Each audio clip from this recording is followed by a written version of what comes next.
안녕, 캣 전업이. 나야, 이 구역의 미친 고양이, 가시캣. 디디게이트로 할리우드가 들썩이는 가운데 테일러 스위프트를 비욘세로부터 구했다는 루머가 돌며 칭송받던 칸예 웨스트가 또 다른 논란에 휩싸였어. 그 전에 테일러 스위프트가 발매한 곡 땡큐 에이미 기억해? 제목의 대문자만 읽으면 킴이라서 테일러가 킴 카다시안을 저격하는 거라고 말이 많았지. 그런데 지난 8월 테일러는 디지털 버전으로 발매한 이 곡의 제목을 땡큐 에이미로 미묘하게 수정했어. 대문자만 읽으면 킴이 아닌 칸예의 얘가 되지. 당시 빌보드 차트 1위를 두고 신경전이 있었는데 결국 테일러가 1위 자리를 지켜냈고 그 직후 노래 제목을 수정하며 캐티즌들 사이에서 화제가 된 거야. 워너비들도 알다시피 두 사람 사이엔 길고 긴 히스토리가 있잖아. Anyway, 오늘은 칸예가 고소당한 사건을 알아보자.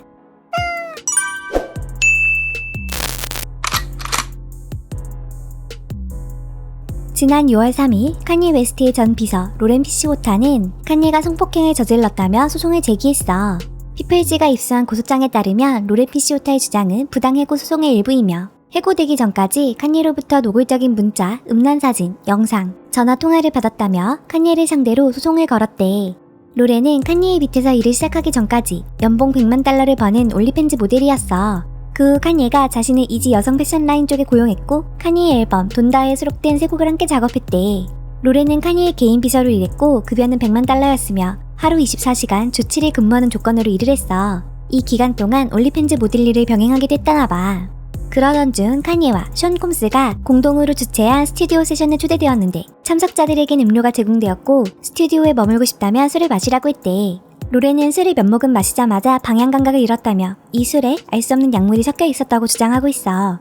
다음날 몸이 좋지 않았고 혼란스러운 상태로 깨어났으며 무슨 일이 일어났는지 기억이 나지 않아 당황스러웠대. 하지만 시간이 꽤 흐른 후 칸예가 로렌에게 이렇게 말했다고 해.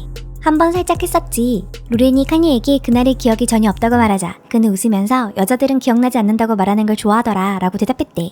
이 대화 전까지 로렌은 자신이 성폭행을 당했다는 사실을 알지 못했고 그저 술에 약이 타 있었다고만 생각했나봐. 하지만 실제로 무슨 일이 일어났는지 진실을 알게 된 후에 엄청난 수치심, 불편함, 극도의 혐오감을 느끼게 됐대. 심지어 사건 당시 칸예는 킴 카다시안과 결혼한 상태였지. 그런가 하면 2021년 7월엔 이런 일도 있었어.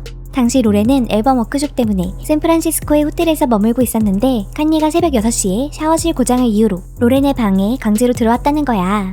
그러더니 그만하라는 로렌의 말을 무시하고 자신의 알몸을 로렌의 얼굴에 비비려고 했대. 이후 칸예는 미안하다는 말과 함께 떠났고 그 후 행동은 평소와 똑같았대. 칸예의 비서로 일한 지 1년이 넘어가자 칸예는 로렌에게 신적인 존재가 되기를 원했어. 로렌의 올리팬즈 계정을 삭제하면 로렌이 벌던 100만 달러를 추가로 지불하겠다고 약속했다고 해. 로렌이 이에 동의하고 올리팬즈 계정을 폐쇄하자 그 직후 칸예는 각종 음란 메시지를 보내기 시작했지.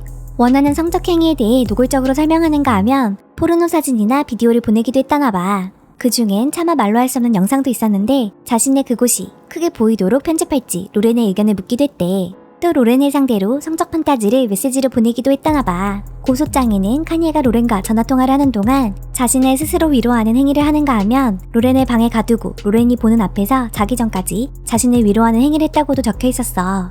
로렌의 남자친구 물건 크기에 대해 질문하기도 했고 한 번은 사무실에서 너무 많이 가린 것 같다며 카디건을 벗으라고도 했대.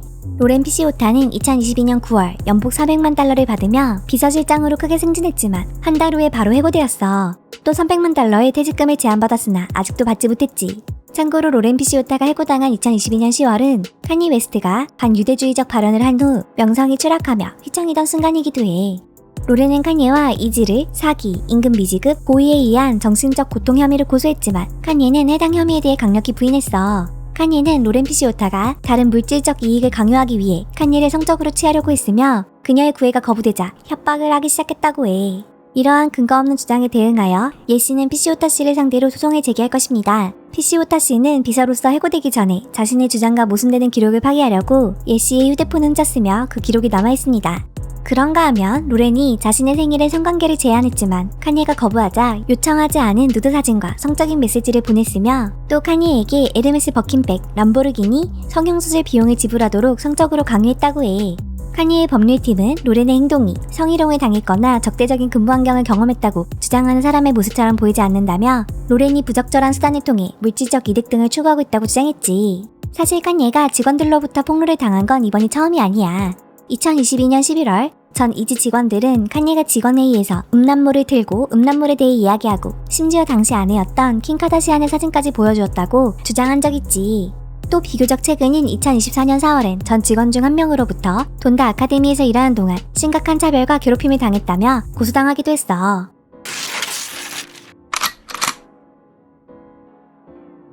그런데 최근 로렌은 더 충격적인 새로운 주장을 펼치고 있어. 데일리 메일에서 입수한 바에 따르면 칸예의 아내인 비앙카 센소리가 칸예의 난교 코디네이터였다는 충격적인 주장이 수정에 업데이트되었대. 칸예는 이지 사무실을 성 놀이터로 사용했는데 종종 직원들과 돌려가며 성관계를 맺거나 고급 호텔에서 짝짓기 파티를 열었고 비앙카는 그 파티 참가자이자 직원 자격으로 참석하곤 했대. 그러면서 로렌은 칸예가 자신이 타깃으로 삼은 사람들의 어머니, 심지어 아내인 비앙카의 가족을 포함해 성적 집착 및 성적 강박관념을 품고 있다고도 밝혔어. 2022년 9월 28일에는 칸예가 비앙카에게 보낸 비앙카의 어머니와 성관계하고 싶다고 얘기하는 메시지를 캡처해 로렌에게 보내며 의견을 구한 적도 있대. 너네 엄마랑 하고 싶어. 그녀가 떠나기 전에 말이야. 당신 엄마와 하는 동안 당신이 그걸 보는 걸 원해 라고 덧붙일까? 라며 로렌의 의견을 묻기도 했다는 거야. 비앙카는 칸예의 메시지에 그녀는 결혼했어. 내가 이번 주에 다른 사람이랑 하고 다음에 당신이랑 할 때 말해줄게 라고 대답했다고 해. 2022년 9월 13일엔 칸예가 자신이 A리스트 패션 모델가 하기로 결심했다며 그 모델에게 선글라스 캠페인 모델이 되어줄 수 있냐고 요청했대. 그러면서 어떻게 그녀의 엄마와 하고 싶다고 말하지? 라고 했다는 거야. 로렌의 충격적인 주장 탓에 과거 칸예가 전 장모였던 크리스 제너를 어떻게 대했는지도 재조명되고 있어. 크리스가 킴에게 비디오와 플레이보이를 찍게 압력을 가했다며 자신의 딸들은 절대 같은 짓을 하지 않을 거라고 말한 적이 있거든.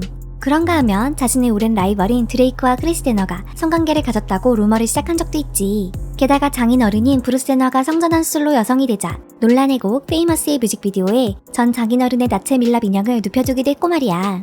Anyway, 로렌은 칸예가 아디다스, 객과 같은 회사와의 인맥을 이용해 해외 여성들이 미국 취업 비자를 얻게 한 후 성매매를 하겠다고 주장하고 있어. 이 여성들은 칸예의 회사에서 모호한 직함을 받았고 기밀 유지 협약에 서명해야 했다고 해.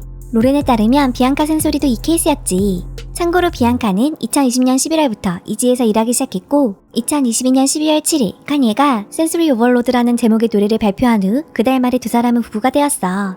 킴과 이혼 소송이 끝난 지 두 달 만이었지.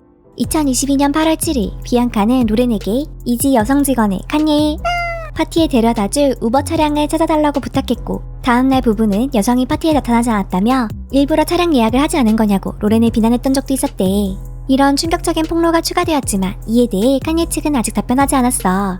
참고로 얼마 전인 올해 10월 7일 칸예와 비앙카가 이혼할 예정이라는 TMZ 기사가 뜬 적이 있어. 여러 소식통이 TMZ에 두 사람이 몇 주 전에 이미 헤어졌으며 비앙카는 호주로 떠났다고 말했대. 칸예는 가까운 사람들에게 비앙카와 이혼한 뒤 싱글로 도쿄에서 살 계획이라고 했다네. 두 사람이 함께 있는 모습이 목격된 건 9월 20일 도쿄에서 찍힌 사진이 마지막이었기 때문에 이혼설이 삽시간에 퍼졌지만 이혼 보도 후 몇 시간 만에 비앙카와 칸예가 도쿄에서 애정이 담긴 스킨십을 하는 모습이 포착되며 이혼설은 쏙 들어갔지.